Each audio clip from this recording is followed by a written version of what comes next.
दर्शकों, आज हम आपको संतोष जी से मिलवाने जा रहे हैं जो करनाल हरियाणा की निवासी हैं। संतोष जी का जन्म ब्राह्मण परिवार में होने के कारण ये हमेशा से ही धार्मिक साधना में संलग्न रही, परंतु फिर भी इन्हें अपने जीवन में हमेशा कुछ अधूरा सा महसूस होता रहा। संतोष जी ने परमात्मा की सच्ची अनुभूति के लिए विभिन्न आध्यात्मिक मार्गों की ओर कदम भी बढ़ाया।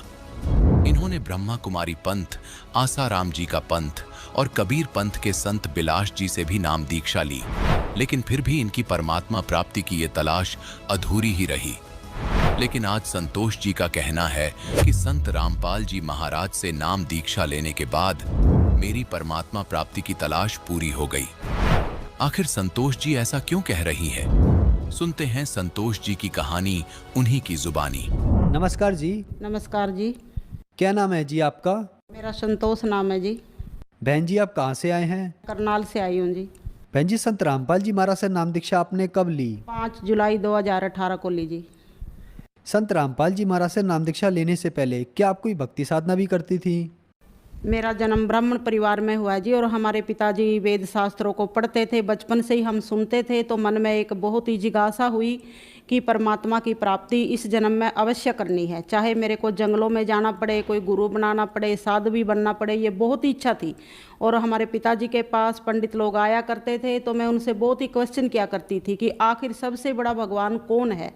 कि जैसे हम विष्णु पुराण पढ़ते हैं तो उसमें विष्णु की महिमा, शिव पुराण पढ़ते हैं तो उसमें शिव की महिमा, दुर्गा पुराण पढ़ते हैं तो दुर्गा की महिमा, इनमें से एक ही हम परमात्मा को क्यों ना याद करें जो जड़ हो, जो सबसे ऊंचा हो। ये मन में बहुत संकल्प चलते थे, और मैं जैसे जैसे प्रश्न करती थी लेकिन संतुष्टि नहीं होती थी। कोई भी जैसे ऐसा मतलब उत्तर नहीं दे पाते थे। वो कहते थे ये तो ऐसे है जैसे कोई दूल्हा होता है और शादी के टाइम पर वो घोड़ी पर सवार होता है, बड़े छोटे सब उसके साथ में उसके पीछे पैदल पैदल चलते हैं, तो ऐसे ही भी जो पुराण हमने पढ़ी, जो शास्त्र पढ़ा, उसी की महिमा आएगी और बाकी तो सब साथी होते हैं। तो इस प्रकार से वो करते थे, लेकिन मन में संतुष्टि नहीं होती थी। और ऐसे बहुत ही भक्ति, पूजा, व्रत सब कुछ करती थी मैं, जैसे सनातन धर्म या हिंदू धर्म में किया जाता है।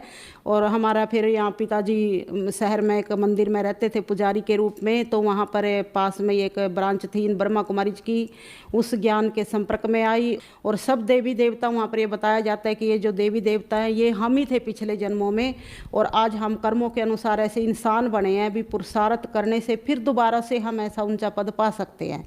तो मन को बहुत अच्छा लगा और उसमें लंबे टाइम तक मैं जुड़ी रही। सन 86-87 में मैं उनके संपर्क में आई थी। लेकिन कई जैसे मन में क्वेश्चन रह जाते थे कि ये पशु पक्षी हैं, ये आत्माएं कहाँ से आती हैं, इनका घर कौन है, इनको कौन भेजता है। लेकिन फिर भी होता था कि आखिर जीव तो इनके अंदर भी हैं, दूसरी योनियों में जो 84 लाख योनियाँ बताई जाती हैं, तो इनकी भी तो कोई हिस्ट्री होगी। ये कहाँ जाती है, कहाँ से आती हैं, ये आत्मा परमात्मा से क्या कनेक्शन है, आखिर हम कहाँ जाते हैं। फिर भी कई क्वेश्चन होते थे, तो उनसे बड़ी बड़ी बहन जियों से हम पूछा करते थे, तो वो सब यही कहते थे कि बाबा ये अंत में बताएंगे, जब दुनिया का अंत टाइम होगा, 2000 तक ये बताते थे कि दुनिया का विनाश हो जाएगा। तो भाई अंत में बाबा माउंट आबू में मुरली चलती थी एक बहन जी के द्वारा, कोई आत्मा उसमें आती थी, तो वो बताते थे कि ये परमात्मा की आत्मा है। तो वहाँ पर वो बताया जाता था कि लास्ट टाइम पर परमात्मा खुद बताएंगे। अभी कई बातों के भगवान ने राज रखे हुए हैं कि भाई ये अभी नहीं खोले हैं इन बातों के राज, और लास्ट में बताएंगे। तो मेरे को होता था कि लास्ट तक क्या पता हम रहे या ना रहे, शरीर का तो कोई भरोसा नहीं है, तो लास्ट तक कौन इंतजार करेगा। भाई जब ज्ञान, परमात्मा ज्ञान का भंडार है, सागर है, तो उनके पास तो हर सवाल का आंसर होना चाहिए, उनको बताना चाहिए कि कहाँ पर क्या है, कैसे है, किस आत्मा का किसके साथ क्या संबंध संपर्क है, क्यों हम यहाँ इस संसार में आते हैं, कहाँ जाते हैं, कौन हमारा लेखा जोखा करते हैं। तो कुछ विस्तार से वहाँ पे जानकारी नहीं मिलती थी। तो ऐसे करते हुए ब्रह्मा कुमारी जी में रहते हुए ही फिर मैं आसाराम जी महाराज का भी, उनसे भी मिली, हरिद्वार में गई एक बार। और फिर ये जो कबीर पंथी बिलास महाराज जी हैं, इन्होंने मेरे को बीजक भी दी थी। इनको भी एक बार इनका प्रोग्राम था हरिद्वार में, इनसे भी भेंट हुई। और ये धन धन सतगुरु जी सच्चा सौदा, इनके यहाँ सिरसा में भी गई। तो इस प्रकार से आर्य समाजियों में, जैन धर्म में, मतलब मेरे को ये होता था कि कहीं पर जैसे पूर्ण सच्चाई का पता चल जाए, हर जगह उस परमात्मा की, जैसे ऐसे लगता था कि ब्रह्मा कुमारी जी में पूरी संतुष्टि नहीं होती थी, बल्कि मेरे को सब यही कहते थे, भाई तेरा तो है ना बस भटकना ही है, तेरे अंदर में भटकती ही रहती है, इधर उधर घूमती रहती है। लेकिन मैं ऐसे सोचती थी कि दुनिया का कोई भी धर्म ऐसा ना रह जाए कि जिसकी मेरे को जानकारी ना हो, कहाँ पर क्या है भी मैं उसको पूर्ण रूप से जानूं, समझूं और परमात्मा तक पहुंचूं, ऐसे मेरे अंदर की भावनाएं थी। बहन जी, आपने बताया कि आपने 30 साल तक ब्रह्मा कुमारी पंथ में प्रचार किया, फिर आप आसाराम जी के पास गए, गुरमीत राम रहीम सिंह जी के पास गए और आप कबीर पंथी अविलास दास जी के भी पास गए। तो फिर आप संत रामपाल जी महाराज की शरण में कैसे आई? जैसे हमारे घर में जी आपको बताया कि बहुत ज़्यादा ऐसा तनाव हो गया था, तो उस बात को लेकर के गुरुजी के अनुयायियों के जो इंटरव्यू होते थे वो मैं सुनती थी, संत रामपाल जी महाराज के अनुयायी जो सुनाते थे, तो मेरे को वो बातें इतनी विश्वास नहीं होती थी।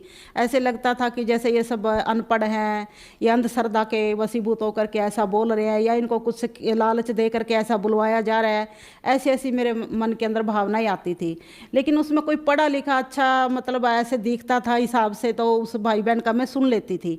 और ऐसे करते करते उनका जब सुन करके मेरे को ऐसे वो भी चमत्कार की बातें सुनाते थे कि संत रामपाल जी से जुड़ने से हमारे यहाँ ऐसा चमत्कार हो गया, मेरी ये बीमारी ठीक होगी, हमारे साथ ऐसा हो गया। तो मेरे को लगा कि भगवान तो ऐसे सही सब कुछ कर सकता है, बदल सकता है, अभी हुआ होगा इनके साथ में ऐसा। तो मेरे अंदर भावना बहुत ज़्यादा बढ़ती चली गई। और हमारे घर में जैसे ये अचानक ऐसे कोई भूत प्रेत की बाधा आ गई, तो मैंने भी मन के अंदर ये परमात्मा से, संत रामपाल जी महाराज से यही प्रार्थना की कि हे गुरु जी, जब आप दुनिया के इतने कष्ट मिटा रहे हो, सबको इतनी आपके नाम लेने से, आपके ज्ञान सुनने से सुख आराम मिल रहा है, तो हम भी उसी दुनिया के अंदर हैं। हम आपसे ना धन माया कुछ नहीं मांगते, बस इस आत्मा को थोड़ा शांत कर दो, जो मेरी सहयोगी आत्मा है पति के रूप में, इसको थोड़ी शांति दे दो ताकि हम चैन से सांस ले सकें। ऐसी मैंने एक मन में संकल्प किया, परमात्मा से प्रार्थना लगाई। और 2-4 दिन के अंदर तो मैंने ऐसा चमत्कार देखा कि जो कभी मतलब सुनता भी नहीं था किसी की बातें, वो टीवी के आगे बैठ करके ज्ञान सुनने लगे गुरु जी का। और 1 हफ्ता सुनते सुनते उनके मन में कुछ ऐसी प्रेरणा होगी, गुरुजी संत रामपाल जी महाराज ने ऐसा कुछ उनका परिवर्तन कर दिया दिमाग का कि खुद ही बोलने लगे कि भी इन गुरुजी का कई नंबर लेकर के इनके आश्रम का पता लगाओ, और अगर इन गुरुजी को तुम गुरु बनाओगी या नाम लोगी तो मैं भी इनका नाम लेने को तैयार हूँ। तो ऐसे करके मैंने फ़ोन मिलाए इधर उधर करके, जब पता चला कि भी हमारे पास में हरियाणा में कौन कौन से ये नामदान केंद्र हैं, और कुरुक्षेत्र में, फिर मेरी कोई भावना ऐसी नहीं थी कि मैं नाम लूँगी, क्योंकि मैं तो अपने आप को एक बहुत ही जैसे सर्वानंद जी की तरह ऐसा समझती थी कि मैं तो इतने बड़े बड़े गुरु महात्माओं से मिली हूँ, मेरे अंदर तो खुद ही इतना ज्ञान है, मैं गुरु तो किसी को बनाऊँगी नहीं, लेकिन सुनना मेरे अंदर सबकी एक मेरी भावना थी कि भी सबकी मैं सुनूँ, कौन क्या कहता है। तो ऐसे में उनके साथ आकर के भी चलो ये नाम लेंगे तो अच्छी बात है। और इनके साथ में मैं भी कभी इनका ना मैंने आश्रम देखा था संत रामपाल जी महाराज का, ना कभी इनके साक्षात दर्शन किए थे, ना किसी इनके अनुयायी से कभी मिली थी, और ना कोई मैंने बुक भी नहीं पढ़ी थी इनकी। एक बुक कभी मेरे को मिली थी 1 साल पहले, लेकिन वो ऐसे ही दबा करके रख दी थी, उसको पढ़ भी नहीं पाई थी, क्योंकि वो ज्ञान मेरे समझ में ही नहीं आया था। क्यों, हमारे को ब्रह्मा कुमारी जी में तो कुछ और ही टाइप का ज्ञान दिया जाता था, तो इस कारण वो मेरी बुद्धि इतना नहीं समझ सकी और मैंने उसको ऐसे ही रख दिया था। लेकिन जब मैं यहाँ कुरुक्षेत्र में पतिदेव के साथ में आई और उन्होंने नाम लेने के लिए वो तैयार हुए बैठे, तो मैं भी साथ में ही बैठ गई। और मन में ऐसे ही मतलब इतने हल्के रूप से मैंने नाम लिया था कि भाई चलो देख लेते हैं, आज तक कोई ज़िंदगी में ऐसा कोई मन से गुरु नहीं बनाया है, तो भी शायद कुछ हमारा उद्धार हो जाए। वैसे भी दुनिया कहती है भी गुरु बनाना जरूरी है, बिना गुरु के उद्धार नहीं है, मुक्ति नहीं है। संत रामपाल जी महाराज गुरु जी का ये नामदान लिया। मैं जी, हमने सुना है कि जो भी श्रद्धालु संत रामपाल जी महाराज से नाम दीक्षा लेते हैं उनको बहुत सारे लाभ प्राप्त होते हैं। क्या आपके साथ भी कुछ ऐसा ही हुआ कि संत रामपाल जी महाराज से नाम दीक्षा लेने के बाद आपको भी कुछ लाभ प्राप्त हुए? हाँ जी, बिल्कुल। पहली बात तो ये है कि मेरे अंदर जो एक ज्ञान की तड़प थी, ज्ञान की इच्छा थी कि परमात्मा कौन है, कहाँ है, उसे कैसे मिला जाए, ये देवी देवता की क्या हिस्ट्री है, ये कैसे बनते हैं, कहाँ रहते हैं, मतलब इतने अलग अलग टाइप के ज्ञान सुन करके है ना, मेरी मन की जो स्थिति थी ऐसी हो गई थी कि बिल्कुल मैं इस जन्म में तो परमात्मा तो मिलना दूर रहा, मैं बिल्कुल मेंटल पागल हो जाऊँगी, पागल खाने में ही चली जाऊँगी इस ज्ञान के चक्कर में। क्योंकि इतने टाइप के ब्रह्मा कुमारी जी में से भी कम कम 10-12 ऐसे ग्रुप बने हुए हैं, ऐसे उनके अंदर से अलग अलग शाखाएं निकली हुई हैं। कहीं विष्णु का अवतार, कहीं शंकर का अवतार, कहीं ब्रह्मा का अवतार, कहीं इंद्र का अवतार, कहीं दुर्गा का अवतार। उन सब के अलग अलग ज्ञान सुन सुन के बिल्कुल आत्मा है ना भ्रमित हो गई थी। और कोई किसी का पक्का अनुयायी था, कोई किसी का था, तो वो अपने के ही गुण गाते थे, निरपक्ष भाव से कोई बात ही नहीं करता था, ना कोई समझता था। तो मेरे को ये होता था कि कौन मेरी इन बातों का जवाब देगा, कौन मेरे को सेटिस्फाई करेगा। इस जन्म में तो मेरे को ये ज्ञान से बिल्कुल भी मैं सेटिस्फाई हो ही नहीं सकती, ऐसा मन में एक विचार था। लेकिन जैसे ही मतलब गुरु जी के इस ज्ञान में आगे आगे बढ़ती चली गई, सुनते रहे, किताबें भी पढ़ी, तो वैसे वैसे मतलब परमात्मा के ऐसे लगा कि बिल्कुल अब परमात्मा, पूर्ण परमात्मा की प्राप्ति हो गई है। ये पहले हमें जो ज्ञान था ब्रह्मा कुमारी जी में शिव परमात्मा के बारे में बताया जाता था, तो वो जैसे गीता में 3 भगवानों का वर्णन आता है, क्षर पुरुष, अक्षर पुरुष और परम अक्षर पुरुष, तो वो क्षर पुरुष तक का ज्ञान था। और लेकिन यहाँ पर सारे ही जैसे अनंत ब्रह्मांडों के बारे में परमात्मा ने खोल करके संत रामपाल जी महाराज के द्वारा ये ज्ञान जो बताया है, इस ज्ञान से मेरी आत्मा को पूर्ण संतुष्टि होगी। और ऐसे लगता था वो ज्ञान मैं कैसे भूल लूँगी जो इतने सालों से मेरे अंदर भरा हुआ है। तो वो ज्ञान धीरे धीरे जैसे जैसे ये सुनती चली गई परमात्मा संत रामपाल जी महाराज का ज्ञान, और वो ज्ञान अपने आप ही बाहर निकलता चला गया। अब बिल्कुल भी मेरे को याद करने से भी वो ज्ञान याद नहीं आता, और मेरी बिल्कुल शरीर भी ठीक है और मेरी आत्मा भी बिल्कुल शांत है। और एक हमारा बच्चा है, नाम तो ले लिया था उसने जैसे तैसे कहने सुनने से, लेकिन पढ़ाई में उसकी कोई रुचि नहीं थी। तो मन में यही था कि परमात्मा ही करेंगे, जो कुछ करेंगे, जो कुछ भी करेंगे वो अच्छा ही करेंगे, अगर फेल भी होगा तो अच्छा ही होगा। उसको खुद ही था कि मैं पास तो हो ही नहीं सकता, इसमें होता ही नहीं। और पढ़ाई में उसकी बिल्कुल भी आगे पढ़ने की भी कोई इच्छा नहीं थी, ज़बरदस्ती स्कूल जाता था। लेकिन सतगुरु रामपाल जी महाराज की कृपा से, कबीर भगवान की कृपा से वो बच्चा बिल्कुल पास हो गया है, और उसको इस ज्ञान में भी पूर्ण रुचि है। वो भी नाम का जाप करता है, अब उसको भी सतनाम मिलने वाला है। और जो हमारे हस्बैंड है, पति है, वो भी इस ज्ञान में पूरी आस्था रखते हैं, मेरे से भी ज़्यादा रखते हैं। वो तो पूरा 2-3 टाइम बैठ करके 1-1, 1.5 घंटा मंदिर के हमारा सामने बैठ करके परमात्मा का ये आरती वगैरह सारा मतलब नियम से करते हैं, पूरे पक्के नियम के हैं। और किसी भी गुरु महात्मा की, जैसे मैं कोई कभी इधर उधर देख भी लेती हूँ, भाई थोड़ा सा पढ़ूँ किसने क्या कहा, कि वो सबका लिटरेचर मेरे पास में है जैसे, लेकिन वो बहुत मतलब इस बात का वो करते भी अब हम बस परमात्मा से ही जुड़ गए हैं। संत रामपाल जी महाराज की बुकों के सिवाय हमने किसी की बुकें नहीं पढ़नी है, ना सुननी है, बस इसी में हमें चलना है, और हमारे घर में उसी से सुख शांति आई है, ऐसा मतलब मेरे को भी वो प्रेरणा देते हैं। जैसे हमारे पति थे, बहुत ही ज़्यादा मतलब इतना घर में क्लेश रहता था, और हमारा घर बिल्कुल नरक जैसे ही बन गया था, और इतना रो रो के जैसे खून के आंसू रोने पड़ते थे। ऐसा लगता था कौन हमारे घर को संवारेगा, परमात्मा के सिवाय भी। ऐसे होता था कई बार परमात्मा, जिस भगवान ने इस आत्मा को बनाया ना, वो भी इसको चेंज नहीं कर सकती। लेकिन संत रामपाल जी महाराज के ज्ञान में आने से, परमात्मा के जुड़ने से उनके अंदर बहुत ही परिवर्तन है। और मतलब मैं सोच भी नहीं सकती थी, मेरे लिए तो सबसे ज़्यादा यही बड़ा चमत्कार है कि वो किसी भी धार्मिक लाइन में मेरा सहयोग नहीं देते थे, और विरोध ही करते थे, और सबको गालियाँ ही देते थे गुरु महात्माओं को। लेकिन संत रामपाल जी महाराज ने उनकी बुद्धि को बिल्कुल चेंज कर दिया है, आज वो बिल्कुल एक देवता की तरह बन गए हैं। तो मेरे लिए बहुत बड़ी ये चमत्कार की बात है जो हमारे घर में ही घटित हुई है।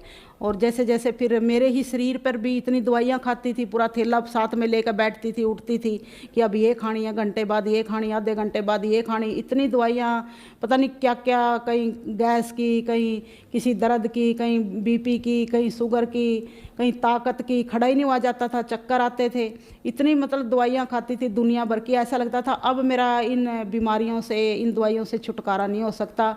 कभी बोलती थी मेरे को उस हॉस्पिटल में डाल दो, कभी रामदेव के यहाँ डाल दो, भी वहाँ पे पड़ी रहूँगी, अपना जैसे कैसे ठीक होती रहूँगी, साल 2 साल 6 महीना जो भी लगेगा, असल तो इलाज है ही नहीं। ये तो बोलते हैं, कहते शुगर का कोई इलाज नहीं है, इस बीपी का भी कोई इलाज नहीं है, तो कहते हैं तो ज़िंदगी भर चलती हैं ये बीमारियाँ, तो और दवाइयाँ खानी ही पड़ती हैं और परहेज भी करने पड़ते हैं, डॉक्टर लोग ये बोलते हैं जी। तो वैसा हम मान भी चुके थे। और फिर जैसे धार्मिक संस्थाओं में जाते थे, ब्रह्मा कुमारी जी में भी ये कहते हैं भी कर्म का जो लेखा जोखा है पिछला, वो तो ये हमारे कर्मों के आधार से हमारे यहाँ बीमारियाँ लगी हुई हैं, कोई हमारे शरीर में कमी आ जाती है, ये तो हमें कर्मों के आधार से भोगना ही पड़ेगा, इसको तो कोई काट ही नहीं सकता। भाई जो वहाँ पे जो शक्ति आके जो आत्मा कोई ज्ञान बोलती थी, वो भी कहती थी मैं इसमें कोई चेंज नहीं कर सकता, ये तो तुम्हारे कर्म का हिसाब किताब है। लेकिन यहाँ पूर्ण परमात्मा ने संत रामपाल जी के द्वारा जो ज्ञान दिया है, वो उसमें पूरा ही हमारे शरीर की बीमारियां भी खत्म हो गई, दवाइयां भी छूट गई और हमारे घर में सुख शांति भी आ गई। और जैसा मतलब एक परिवार में एक स्वर्ग जैसा माहौल बन गया कि बच्चे ने भी स्वीकार कर लिया और पति ने भी ज्ञान मान लिया और मेरी आत्मा भी पूरी संतुष्ट होगी। जो एक भटकना थी कि सच्चाई कहाँ पर है, पूर्ण सच्चाई कहाँ पर है, पूर्ण परमात्मा कहाँ पर है, पूर्ण गुरु कहाँ पर है, वो मेरे को संत रामपाल जी महाराज के चरणों में आकर के मेरी वो बिल्कुल तड़प पूरी हो चुकी है और मैं पूर्ण रूप से परमात्मा की शरण में आ चुकी हूँ। बहन जी, हम आपसे एक सवाल पूछना चाहेंगे कि इस चीज को आपसे बेहतर कौन जानता है। आपने 30 साल तक ब्रह्मा कुमारी पथ में रहकर रिसर्च की भक्ति पर, फिर आप आसाराम जी के पास गए, गुरमीत राम रहीम सिंह जी के पास गए, अभिलाष दास जी के भी पास गए। आपके मन में रहता था कि ये आत्माएं कहाँ से आती हैं, कहाँ जाती हैं। फिर आप संत रामपाल जी महाराज की शरण में आए, आपको इन सब बातों की जानकारी मिली। तो हिंदू धर्म के कुछ श्रद्धालु कहते हैं कि संत रामपाल जी महाराज ब्रह्मा विष्णु महेश की भक्ति छुड़वाते हैं। ऐसे ही मुस्लिम धर्म, सिख धर्म, ईसाई धर्म के श्रद्धालु कहते हैं कि संत रामपाल जी महाराज हमारे धर्म की भक्ति छुड़वाते हैं। तो इसके पीछे क्या सच्चाई है? क्या संत रामपाल जी महाराज से नाम दीक्षा अगर किसी धर्म के व्यक्ति को लेनी है तो उन्हें क्या अपने धर्म की भक्ति छोड़नी पड़ेगी? संत रामपाल जी महाराज जो ज्ञान देते हैं वो चारों धर्मों के वेद शास्त्र ग्रंथों, बाइबल, कुरान के अनुसार ही ज्ञान देते हैं। वो किसी भी धर्म की काट नहीं करते हैं, किसी धर्म के विरोध में नहीं बोलते हैं, बल्कि उनके धर्म शास्त्रों में क्या लिखा हुआ है, कोई अपनी तरफ से मनगढ़ंत बात भी नहीं बताते हैं। वो जैसे और ऋषि मुनि महात्मा गुरु लोग ऐसे टाइम पास कराते रहते हैं कई कई घंटा, ऐसा कुछ भी नहीं है। वो इतना यथार्थ ज्ञान इतनी गंभीरता के साथ बताते हैं कि आज इतना पढ़ा लिखा समाज है, हमें उस ज्ञान को, चाहे मुस्लिम धर्म से ताल्लुक़ रखने वाली आत्माएं हैं, चाहे क्रिश्चियन धर्म से ताल्लुक़ रखती हैं, चाहे हिंदू धर्म से हैं, तो किसी की भी वो पूजा पाठ नहीं छुड़वाते हैं, बल्कि यथार्थ जानकारी कि वाकई में पूर्ण परमात्मा कौन है जिसने ये अनंतानंत ब्रह्मांड बनाए, ये सृष्टि बनाई, ये प्रकृति बनाई, ये सूर्य चांद बनाए, वो परमात्मा कौन है और उसकी हम कैसे पूजा कर सकते हैं, उसको कैसे हम पहचानें और कैसे उससे अपना बुद्धि योग लगाएं और कैसे इस काल के लोक से अपना छुटकारा पाए। कोई भी आज कोई भी धर्म में देखो हम जाते हैं तो ये नहीं कोई भी क्या गारंटी ले सकता, कोई भी ये ज्ञान नहीं देता है कि तुम इस जन्म मरण से भी छुटकारा पा सकते हो, तुम इन कर्म बंधनों से भी छुटकारा पा सकते हो। कहते हैं सब कर्मों का हिसाब भोगना ही पड़ेगा, ये तो जन्म मरण का जो चक्कर है ये तो अनंत कोटि जन्मों से हम ऐसे ही भोगते आ रहे हैं। हमारे ऋषि मुनि भी सब बड़े, हमारे बड़े बड़ेरे बुजुर्ग सब ऐसे ही इस भवसागर में गोते खाते आ रहे हैं, तो हमें भी ऐसे ही चलना है। लेकिन पूर्ण परमात्मा कबीर साहिब ने संत रामपाल जी महाराज के द्वारा हमको ये ज्ञान दिया है कि हम इन देवी देवताओं की किस ढंग से पूजा करें, यथार्थ पूजा भक्ति क्या है, ब्रह्मा विष्णु शंकर की, दुर्गा माता की, काल ब्रह्म की, किस तरह से उन मंत्रों के माध्यम से कैसे हम उनको खुश रख सकते हैं और फिर उन पर जो टहनियों पे फल लगेंगे। संत रामपाल जी महाराज किसी भी धर्म की पूजा नहीं छुड़वाते हैं, बल्कि उनके ही धर्म ग्रंथों में क्या लिखा है उसको स्पष्ट करके विधिवत पूजा करवाते हैं। तो सभी भाई बहनों से मेरा ये अनुरोध है, मेरी प्रार्थना है कि संत रामपाल जी महाराज के ज्ञान को कम से कम 2-4 महीना अवश्य सुन कर देखें। नाम तो आप जब आपको अच्छी तरह समझ में आ जाए भले तभी ले, लेकिन इस ज्ञान को समझे। मनुष्य योनि में, मनुष्य योनि तो एक अहम योनि है और योनियों की अपेक्षा, क्योंकि इस योनि में ही हम परमात्मा के ज्ञान को समझ सकते हैं। अगर ये अवसर हमने खो दिया तो फिर कभी भी हमको ये अवसर ज़िंदगी में नहीं मिलने वाला। इसलिए परमात्मा संत रामपाल जी महाराज के द्वारा जो ज्ञान दे रहे हैं, इस ज्ञान को आप घर बैठे टीवी के माध्यम से, आजकल तो इंटरनेट फ़ोनों के माध्यम से, बुकों के माध्यम से कैसे भी हासिल करके इस ज्ञान को सुन के, समझ के और अपने मनुष्य जीवन का जो आपका लक्ष्य है उस लक्ष्य को पा सकते हैं। बहन जी, पहले आप 1986 से ब्रह्मा कुमारी पंथ से जुड़े रहे, उसके बाद आप आसाराम जी के पास गए और भी बहुत सारे गुरु आपने बनाए। तो क्या आपने कोई गलती तो नहीं की? क्योंकि लोग कहते हैं कि गुरु नहीं बदलना चाहिए, गुरु बदलना पाप है। जैसे कई लोग कहते हैं कि गुरु नहीं बदलना चाहिए, ये गलत हो जाता है। अगर गुरु बदलेंगे तो गुरु तो एक ही होता है। जैसे कई उदाहरण देते हैं कि भी जैसे पति होता है, खसम होता है, तो एक ही होना चाहिए, कहीं नहीं हो सकता। इसी प्रकार से वो गुरु की तुलना करते हैं। लेकिन गुरु जी के माध्यम से हमें ये इस बात की जानकारी मिली है कि अगर एक गुरु के पास हमें पूर्ण ज्ञान नहीं मिलता है, पूर्ण मुक्ति की प्राप्ति नहीं होती है, तो गुरु बदलने में, जैसे कोई मरीज होता है, अगर हमारा एक डॉक्टर से इलाज नहीं होता है तो हम दूसरा डॉक्टर बदलते हैं, तीसरा बदलते हैं, चौथा बदलते हैं, कई बदलने पड़ते हैं क्योंकि हम अच्छा होने की कामना रखते हैं। तो इसी प्रकार से गुरु भी हम बदल सकते हैं। परमात्मा कबीर साहिब ने भी ये गुरु जी के माध्यम से भेद खोला है कि भी हम गुरु बदल सकते हैं, और गुरु बदलने में ही हमारी जब भलाई है, हमको उससे अच्छी ज्ञान मिलता है, अच्छी प्राप्ति होती है, तो इसलिए हमें गुरु बदलने में कोई बुराई नहीं है। बहन जी, जो श्रद्धालु आज आपको देख रहे हैं, आप उन्हें क्या संदेश देना चाहेंगी? जो भी गुरु महात्माओं से, किसी से भी, आसाराम जी के अनुयायी हैं, धन धन सतगुरु के अनुयायी हैं, और ख़ास करके जिस ब्रह्मा कुमारी संस्था में मेरा इतना कीमती समय बीता है, उन सभी भाई बहनों के लिए मैं एक यही रिक्वेस्ट करती हूँ कि आप इस ज्ञान को, संत रामपाल जी महाराज के ज्ञान को हल्के में ना लेवें। इस ज्ञान को आप अवश्य समझें, सुने और अपने जीवन को सफल बनाएं। बहन जी, संत रामपाल जी महाराज से कैसे जुड़ सकते हैं? संत रामपाल जी महाराज के कई चैनलों पर सत्संग आते हैं। चैनलों के नीचे एक पट्टी चलती है जिस पर इनके नामदान या जो इनके भाई जो आगे आपको पता बता सकते हैं, उनसे संपर्क करके आप ना किसी भी, अब तो हर जिले में ये परमात्मा संत रामपाल जी महाराज के नामदान केंद्र खुले हुए हैं, तो आप नामदान केंद्र पर जा कर के परमात्मा की दीक्षा ले सकते हैं और इनसे जुड़ सकते हैं। धन्यवाद बहन जी। सत साहिब जी।